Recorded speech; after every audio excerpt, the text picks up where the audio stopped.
going up those weight classes to face him, how can you convince fans that he can beat Canelo? I ain't trying to convince y'all that he can beat Canelo. He's a good fighter. But, bro, I would say smaller fighters are always better than bigger fighters because, they're smaller, they're not moving, things like that. But this guy is great at what he do. He got. And another thing, bro, I don't be wanting to. How these guys is. Then he get hurt against Magimov? who? There you talking about Gamboa. Talking about Gamboa? By Magimov? Is that what you said? No, he got clipped by Gamboa, right? Right? What the fuck is he's looking this strong over the past year? I mean, these years. He ain't been getting clipped or nothing. So that's that snack shit. I'm telling you. Y'all laugh. I'm always. No, detail. Open up. And that guy that a part of it, he been caught before. He went to jail for it. You're talking about Victor Conti? He went to jail, right? Victor Conti? Yeah. And he the owner of the snack shit, right? And he went to jail for it. Now it's like, you see Earl, I don't want to throw him out of the bus, but you see Earl said some things like that, like about the people using steroids, but he don't want to say no names, but come on, bro. Did Gervonta Davis just expose Terence Crawford's secret plan to beat Canelo Alvarez? Because if what Tank is saying is true, this fight isn't just about skill anymore. It's about strategy, mind games, and maybe even a little bit of cheating. This is the super fight we never thought we'd get. Canelo Alvarez versus Terence Bud Crawford. Two undisputed champions from totally different weight worlds. But now that it's official, the boxing world is going crazy, and so are the fighters. Do you feel that Terence has a shot in beating Canelo Alvarez? That's the million-dollar question. When I watched Terence Crawford get rattled and rocked by Yorkis Gamboa, who's a natural 30-pounder, that to me is going to be a huge problem when he gets hit by Canelo. So he fights at 175. He's fighting these big monsters. Right. Yeah. He's not getting rattled at all. Right. No. Berlanga's a big kid. Right. Yeah. So it makes me think, I mean, how is Crawford going to keep him away for 12 rounds? Canelo's going to come at him hard. Right. But then again, I think about Crawford's abilities and his IQ and his footwork, which Canelo cannot handle. And we know that for a fact. It happened with Bivol, it happened with Mayweather, who schooled him left and right with no problem. And Canelo was way stronger than Mayweather. So there's Don't you think Canelo's a better fighter than he was then, today? A better fighter, yeah, a little better, yeah. His footwork is still the same. He's flat-footed, he's very heavy on his feet. Obviously, Canelo has the power to hurt anyone. In this game, power means a lot. If you can't keep your guy off you, or you don't know how because it's too much pressure, and the one thing about Crawford is that he knows how to handle the pressure. He's a savvy boxer, you know, and he doesn't run. And he has that heart. He's a dog. He has that heart. You want to fight me? I'm gonna fight you. And of course, Gervonta Davis, who always finds a way to slide into the convo, is already throwing shade and receipts. Tank has been calling out Crawford's game plan for weeks now, but his latest take? He's straight up saying Crawford's cooking up a cheat code to steal the win from Canelo. Let's break it down. First of all, let's just admit it. Terence Crawford, moving up from welterweight to fight Canelo at super middleweight, is crazy. Bud started his career at lightweight. Now he's trying to jump 3 weight classes to fight a dude who's been KOing people at 168 for years? I feel I got the speed over Canelo. I got the reach over him. He might got the size, the power. I got the better skills, boxing skills. Would it be more of a cat and mouse? The reality is Canelo does put people out. From Kirkland to Amir Khan to just... Don't do obviously, I'm just saying, man. No, but he's not. Kovalev. Kovalev was older. He does. Billy Joe. Don't get me wrong. He does have a lot of power, but all those guys that you name is not as skillful as me. I'm sorry. No disrespect to none of those fighters. The skill level is night and day. So how do you see a fight with Canelo going? A tough fight. Canelo is a great fighter. Like, I always had respect for Canelo, but I just believe in my skills. The fact that people doubt me, it just fueled me even more. Try try to get the fight even more. And I'm watching him, I'm like, man, I can beat this dude. I've been fighting people bigger than me all my life, and I always came out on top. You gonna get hit. It's a fight. He gonna get hit too. It'll be good. Even Amir Khan, the only boxer to have fought both Canelo and Crawford, said it himself. There are weight classes for a reason. And he's right. Canelo's got natural power, a thicker frame, and way more experience fighting bigger guys like Bivol, Golovkin, Plant, and Jacobs. Meanwhile, Crawford just left welterweight and is now chasing history. But according to Tank, it's not just history he's chasing, it's optics. Size, bro, remember, like, Crawford then is a big boy as well. Crawford's a big guy when it comes to weight. A box fight, yeah. You think? I think Crawford, in my opinion, but size might matter. But then again, I think since when I fought Canelo's become a better boxer. He started boxing more better. You know what I mean? Technical more. Especially against the last fight against Mangui. He boxed really well as well. And he's looking really good. He's still, a lot of people might say, oh, he's getting old, this, and another. But no, Canelo's still a beast. I mean, Eddie Hearn says don't live levels above Adam. What do you think? I think today, Adam proved he is probably on the same level, but in my opinion, both guys want to fight each other this year. All right, let's really break down what Tank is claiming here, because this isn't just trash talk, it's a full-on chessboard accusation. So, Gervonta Davis didn't just throw shade, he basically called Crawford's entire game plan fraudulent. According to Tank, Crawford isn't stepping into the ring with Canelo to actually fight fire with fire. Nope. Instead, he's building a carefully calculated illusion, a boxing IQ masterclass narrative that's already being spoon-fed to the public before the first bell even rings. Stay in Canelo's ass a little early on. Put Canelo behind, right? Even if it's 3 out of the first 4 rounds. Because when Canelo has to fight, okay, when Canelo has to step it up, after 7 rounds, he starts to fade a little bit. We've seen that with Bivol. We've seen it in a lot of his fights with Triple G. You know, when Canelo could control the fight and the ring generalship, like, yeah, he could fight 12 rounds pretty good. But when Canelo gets pushed early on in the fight, he starts to fade muscle endurance-wise. So if I was Crawford, I would kind of stay in his ass a little bit on, you know, the early rounds and make him have to play catch-up in rounds 3, 4, 5. And then by round 7, that's where, you know, he could really step it up. How? Simple. Control the storyline. Control the outcome. Tank says Bud and his team are already setting the tone in interviews, podcasts, and press conferences. Crawford is a genius. Crawford sees things no one else can. Crawford's movement is elite. His footwork will baffle Canelo. Sound familiar?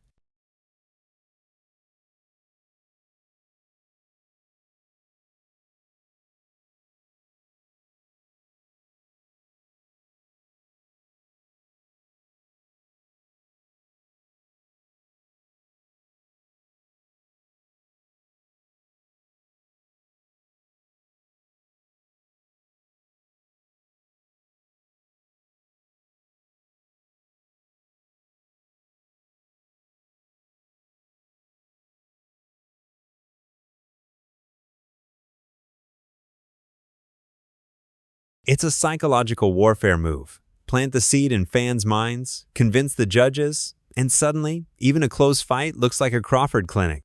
All Bud has to do is land some flashy counters, move around the ring, avoid too many big hits, and boom, public opinion flips in his favor. Tank's exact words? It's all smokes and mirrors. And it's not just coming from nowhere. He pointed to Crawford's own past wins, like the Errol Spence fight, where Bud's aura of ring IQ played a huge role in how dominant he looked. And yes, Bud did dominate Spence. But Tank's point is, that same tactic doesn't fly against someone like Canelo, who's seen every trick in the book. What are your expectations for what the next couple of months are going to hold for both guys? This is going to be super interesting for Canelo especially. Everyone's focusing on Terence Crawford because he's a smaller guy. How much weight is he going to put on, et cetera, et cetera. No rehydration clause in this fight. Meaning, you know, like when Floyd Mayweather fought Canelo Alvarez, because Canelo's the bigger guy, he put a rehydration clause in, because Floyd was the money guy. If Canelo wanted the payday, he had to acquiesce and give Floyd what he wanted. Canelo's the money guy. Terence Crawford can't go in there and say, hey, I want a rehydration clause. Not that he even would, right? So everyone's looking at Crawford. How big is he going to be? But I'm looking at Canelo. What Canelo comes into this fight? The older Canelo, meaning the younger Canelo, the older guy, the old, long time ago Canelo, who was a really well-rounded counterpuncher, who could do everything, or this more recent Canelo, who just hunts guys down and has become more one-dimensional. Because here's the thing. Tank believes that if this fight is even remotely close, Crawford's media campaign will make it look like a one-sided win. And that's not boxing skill, that's media manipulation. Now, is it smart? Low-key, yeah. Bud's marketing his movement, IQ, and timing like he's Mayweather 2.0. But is it honest? That's where Tank draws the line. He's basically calling it a rigged vibe check, one where Bud sets expectations so that he wins the perception game even if he doesn't dominate the fight. A lot of people that say that Crawford can beat Canelo, no problem. I mean, I respect that, but I just think they're stupid. I mean, excuse my language. The size difference of a bigger man changes everything with one punch. And I can see the same thing. I mean, you saw Canelo Alvarez fighting Amir Khan. Now, look at this. Terence Crawford moved from 47 to 54 to fight Madrimov. What did he do to Madrimov? Nothing. A lot. Okay, Madrimov was a 54-pounder. Now, to move up to 168, that's 2 more divisions. Canelo Alvarez will take any punch from Crawford, but I don't think Crawford will take any punches from Canelo. Remember, Canelo got hit by Triple G, the heaviest hitter in that division. And Canelo took those shots like a champ. I don't think Crawford has anything to beat Canelo. And let's not ignore the timing. Crawford's been appearing on Hot Boxing, on $1 million worth of game, on ESPN, all dropping nuggets about how his IQ is his greatest weapon. His coach, Bomac, is doubling down too. Bud's too smart for Canelo, he'll be 3 steps ahead. Here's where it gets spicy. Amir Khan, who's trained with Crawford after getting stopped by him, is backing Bud 100%. He told The Ring, Crawford has a perfect boxing IQ. He sees everything. Khan even admitted Bud hit harder than people think, something Gervonta completely disagrees with. Tank recently said that Crawford's power is mid, and it won't translate at 168. But Khan? He thinks Crawford has just enough pop to keep Canelo honest and score points while dancing around the danger zone. So who's capping, Khan or Tank? I think that Crawford could beat him because Crawford is a big 147 fighter and is strong as well, which a lot of people don't give him the credit for. I think that fight, if it does happen, as long as Crawford stays away and just boxes and be smart, he can win that fight. I think Crawford's a better fighter than Charlo, and he's a smart fighter as well. He switches and everything, so that would be a very good fight. This is the part that Tank really has a problem with. A lot of insiders believe Crawford is playing the timing game, not the weight game. Let's be real. Canelo ain't in his prime anymore. His last few performances weren't exactly legendary. He looked flat against Bivol, and even his win over Jermell Charlo didn't scream King of 168. Despite the win, critics questioned his performance by saying that Canelo failed to deliver an exclamation point. And of course, unsurprisingly, David Benavidez was once again brought up in the conversation. People that were critical about Canelo's way of navigating the fight have pointed out that if Canelo can't knock out a much less experienced Edgar Berlanga, it's then very obvious why a fight with David Benavidez is something that Canelo isn't really interested in. As of right now, a rematch with Dimitri Bivol, assuming that he wins against Arthur Beterbiev, is more likely to materialize rather than Canelo fighting David Benavidez. Canelo Alvarez has already made it clear earlier this week that a rematch with Bivol at 175 for the undisputed light heavyweight title is the tentative plan, provided of course that Bivol is successful in capturing those belts this coming October 12th against Arthur Beterbiev. What about you? What are your thoughts about that fight? And has Edgar Berlanga managed to earn your respect? So when Crawford saw that, Tank thinks he pounced. Instead of chasing tough fights like Boots Ennis at 147 or Jermell at 154, Bud jumped the queue and went straight for a slightly slower, aging Canelo for the glory and the bag. Gervonta says, that's not greatness, that's manipulation. Have you been in there with Crawford? Yeah. So you've been in there with Crawford, you've been in there with Canelo. What can you take from sparring both of them to gauge what's gonna happen in September? Preparation is going to definitely be everything. Crawford adjusting to the 168 pound division. I know he's been sitting at a heavier weight for a while, but he's been showing his training and stuff. So that's definitely going to help him. Canelo experience, but then you got Crawford, got great experience as well. It's going to be a great fight. It's going to be a good chess match. I expect a great fight. If I had to favor somebody, I would just pick Canelo because of the weight disparity. Canelo is naturally sits really well at 168, and it's just always tough for a guy to come to 168 and come from that many weight classes up and do something like that. If he does it, if anybody could do it, it'll be Terence Crawford. So let's break it down. When Tank says cheating plan, he means narrative control, politics, and judges. Think about it. Crawford is now the media darling. After schooling Spence, everyone's calling him the new pound-for-pound king. His boxing IQ is being hyped like he's the second coming of Floyd Mayweather. I can say a lot of negative things about Canelo's resume, but I won't. I wanna, pay homage to the fighters that he fought. And if he don't want to pay homage to the fighters I fought, if he think they nobodies, then come fight time, then I wonder what they're going to say after I beat him. When he pushed you, I know you've gained weight. You look actually a lot bigger. When he gave you a half shove, how is that size feeling now? Listen, that wasn't nothing. That was you know nothing. what I mean? That little push didn't do nothing, as you can see. But come fight time, we're not going to be pushing, we're going to be punching. So it doesn't even matter. And what happened to Floyd in his later fights? People gave him rounds just for being defensive and smart. Tank is warning that this might happen again, except now it's Bud versus Canelo, and Crawford's team is planting seeds early to make fans and judges lean his way. That's the real game. Not boxing, marketing. Let's not forget, Tank and Bud aren't cool. There's been tension between them for years. Tank's camp once hinted at a possible fight, but Crawford laughed it off. Then Tank fired back, saying Bud only fights guys he can bully and wouldn't last a round with someone his own size and power. Bro, when people, what I got from that is he's a hater. You don't know me as a person. Let's say you don't like me. You don't know me. You feel me? And I don't give a fuck. Him. And everybody that's cool with him. I mean, with him. Tank, question for you. You're a proud father. So this whole exposing the game plan move, it's not just boxing commentary, it's personal.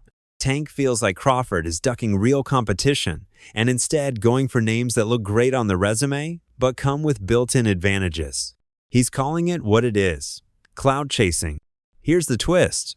While Tank's out here trying to call out Crawford's game plan, Bud's been silent, cool, focused, calculated. He's posting training clips, keeping interviews chill, not taking the bait. One more thing. It don't matter if Canelo is on that. He ain't beat no Terence Crawford. You heard it here first. Plus, I look at the performances of Canelo. I look at his last performances. I mean, they've been all right, It ain't been wow, blew me away. So I'm not really worried about all of that. And the same thing goes with Crawford. I know he's with Snack, and I know some news came out this week and all of that, but I personally believe that Snack is clean. I think it's a conflict of interest, the fact that, hey, he knows how to beat the system, quote unquote, Victor Conte, but at the same time, I think Snack, you got products going around the world, this and that. I mean, all these athletes are testing. They're not testing anything or positive by using Snack at all. So I think they're safe. There's no doubt about it. So with that being said, I'm not worried about that. As long as they're testing, I'm good. And that's what makes this fight even more unpredictable. If Tank's right, and this is all part of a psychological setup, Bud's playing it to perfection. Because while everyone's arguing about size, weight, and power, Crawford's building his mental advantage. And he knows one thing. Canelo doesn't like to be outthought. Here's where things get really juicy. The boxing world is literally split down the middle on this fight. And it's not just fans arguing on Twitter, bro. We're talking legends, trainers, analysts, and even active fighters, picking sides like it's high school lunch tables. The others say, no, that's 2 more weight classes. Once he gets touched by Canelo, it's going to be different. I am concerned about him absorbing a Canelo punch, especially through the course of 12 rounds. We do know this about Canelo. He's going to slow down. So I think if anything, Canelo would try to start fast and bang on him and break him down before he gets later and he still got that kind of steam. But, you know, there's so many components that make a champion. There's so many components that make a great, a legend. It's just so much to go into. It's a conversation that lasts an hour easily when we talk about all of the components that Terence Crawford has, all of the components that Canelo have, and how we find how they even out and who trumps one another, you know what I mean? We tried to do that with Errol Spence and Terence Crawford, and we see how that panned out, you know what I mean? So, on one side, you've got Team Canelo, ride-or-die fans who believe his power, experience, and body shots will be way too much for Crawford, especially at 168 pounds. People like Shane Mosley, Bernard Hopkins, and even David Benavidez's camp have all hinted that Bud might be underestimating just how dangerous a bigger, smarter Canelo really is. Shane, what do you think about Canelo and Crawford? I think Canelo's too big for Crawford. I think Canelo's too big for Crawford. I think that the reason why, if Crawford was a mover like the rest of the fight, then maybe he can have a good chance with Canelo. But I think that being that Crawford is a fighter, that's gonna be dangerous. That's gonna be his problem. He's a fighter. He wants to fight. He's gonna move a little bit, but his heart is not in moving. So he's gonna have to sit there and fight with Canelo. If you sit there and fight with Canelo, and he's that much bigger than you, then I don't know. But everybody think, Crawford, he's a great boxer. He's this, he's that, which he is. He's a great fighter, and I think he's a great fighter at 140, 47, and he seems just to be, good at 54. Now we're going to 68. How many more tricks has Canelo learned since you last fought him? But then there's Team Crawford, and they're loud. We're talking Roy Jones Jr., Andre Ward, Shakur Stevenson, and even Tank's former rival Devin Haney, all saying Bud's timing, IQ, and footwork are going to neutralize Canelo's size. Roy literally said, if Bud makes it through the first 4 rounds without getting clipped, he might school Canelo. I think Bud gonna cook Canelo. I think he's gonna cook him. I think, Canelo a hell of a fighter, but I think Bud just got all the tools to beat him. You don't think the weight difference is gonna be too big of an advantage? I think y'all make that something, in certain fights, Boxing makes it something, not us. like if this was like a Benavidez, he's actually a lot bigger than Bud, so that would apply. But I feel like with Canelo, he's physically kind of big, but height-wise, he's kind of small. So I don't think so now.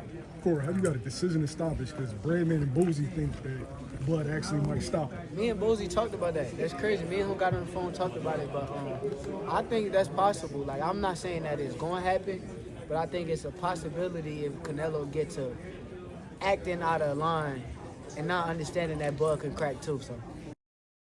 So, is Gervonta Davis actually exposing a shady master plan? Or is he just mad Bud's about to steal the spotlight? Either way, one thing's clear. Terence Crawford isn't just fighting Canelo. He's fighting expectations, history, and doubters like Tank. But the real question is, can he win them all? Drop your thoughts in the comments below. Don't forget to like this video and subscribe to the channel. I'll see you in the next video.